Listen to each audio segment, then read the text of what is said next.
ஆண்டவருடைய நாமம் மகிமைப்படுவதாக. அன்பானவர்களே, இன்றைய வார்த்தைக்கு உங்கள் அன்புடன் வரவேற்கிறேன்.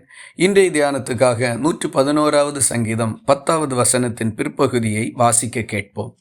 அவருடைய கற்பனைகளின்படி செய்கிற யாவருக்கும் நற்புத்தி உண்டு, அவர் புகழ்ச்சி என்றென்றைக்கும் நிற்கும்.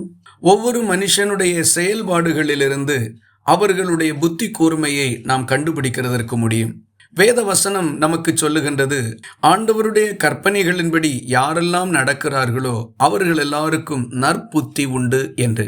வேத வசனங்கள் தேவனால் நமக்கு கொடுக்கப்பட்டிருக்கின்றது. மனுஷர்கள் நல்வழியில் நடப்பதற்கும் தேவனுக்கு பிரியமாய் வாழுவதற்கும் வேண்டிய ஆலோசனைகள் வேதாகமத்தில் சொல்லப்பட்டிருக்கின்றது.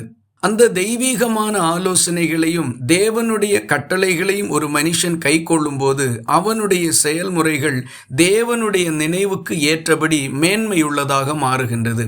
மனுஷ இயல்புகளை தாண்டி அவன் தெய்வீக தன்மையிலே சிந்திக்கிற ஒரு நிலைக்கு முன்னேறி சென்று விடுகின்றான். ஆகவே அவன் ஞானமும் புத்தியும் உள்ள மனுஷனாக மாறிவிடுகின்றான். மனுஷர்களுடைய ஞானத்திலிருந்து சொல்லப்படுகிற ஆலோசனைகளை கேட்கும்போது திறமையுள்ளவனாக மாறுகிறான். கர்த்தர் கொடுக்கின்ற ஞானத்திலே அவன் நடந்து கொள்ளுகின்ற போது ஞானியாகவும் புத்திமானாகவும் மாறிவிடுகின்றான். ஆகவே வேத வசனம் நமக்கு சொல்லுகின்ற நல்ல அறிவுரைகளை சரியாக எல்லா நேரங்களிலும் கை கொண்டு நடப்பதே புத்தியான ஒரு வாழ்க்கை. பல நேரங்களிலும் பிரச்சனைகளிலும் இக்கட்டிலும் அகப்படுகிறவர்கள் தப்பிக்கிறதற்கு வழி தெரியாமல் இருக்கும்போது ஆண்டவர் தம்முடைய வார்த்தைகளை கொண்டு பேசி அந்த வார்த்தைகளின்படி செய்து மிகப்பெரிய வெற்றியை கண்டவர்கள் ஏராளம் பேர் இருக்கின்றார்கள். அந்த வெற்றியினுடைய காரணம் இவர்களுடைய சிந்தனை திறனோ திறமையோ அல்ல, வேத வசனத்தின் வழிதான். தேவனுடைய யோசனைகள் ஒரு மனுஷனால் ஆழம் கண்டுபிடிக்க முடியாதவைகள். மனுஷன் முடியாது, இனி எதற்கும் வாய்ப்பு இல்லை என்று சொல்லுகிற இடத்திலே கர்த்தர் புதிய துவக்கங்களை உருவாக்குகின்றார். செங்கடலுக்கு முன்னே இஸ்ரவேல் ஜனங்கள் நின்று கொண்டிருக்கின்ற போது பார்வோனுக்கும் இந்த ஜனங்களுக்கும் இனி முன்னே செல்வதற்கு வழி இல்லை என்பது தெளிவாக தெரிந்திருந்தது. ஆனால் தேவனோ செங்கடலுக்கு நடுவிலே ஒரு வழியை திறந்தார். இதுதான் மனுஷனுடைய சிந்தனைக்கு எட்டுகின்ற எல்கையும் தேவனுடைய சிந்தையினுடைய எல்லையற்ற நிலையும்.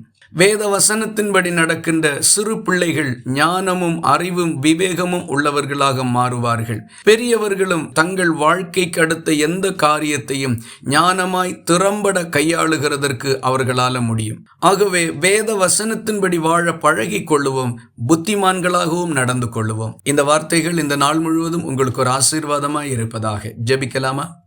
எங்களை நேசிக்கிற அன்பு நிறைந்த நல்ல ஆண்டவரே, நாங்கள் உம்மை நன்றியோடு துதிக்கிறோம். நாங்கள் ஞானத்திலும் புத்தியிலும் குறைவுள்ளவர்களாய் இருப்பதனால் செய்ய வேண்டிய காரியங்கள் இன்னது என்று எங்களுக்கு சரிவர புரியாததினாலும் நீர் எங்களுக்கு வேதத்திலே உம்முடைய நல்ல ஆலோசனைகளை கொடுத்திருக்கிறீர். அதற்காக உமக்கு ஸ்தோத்திரம்.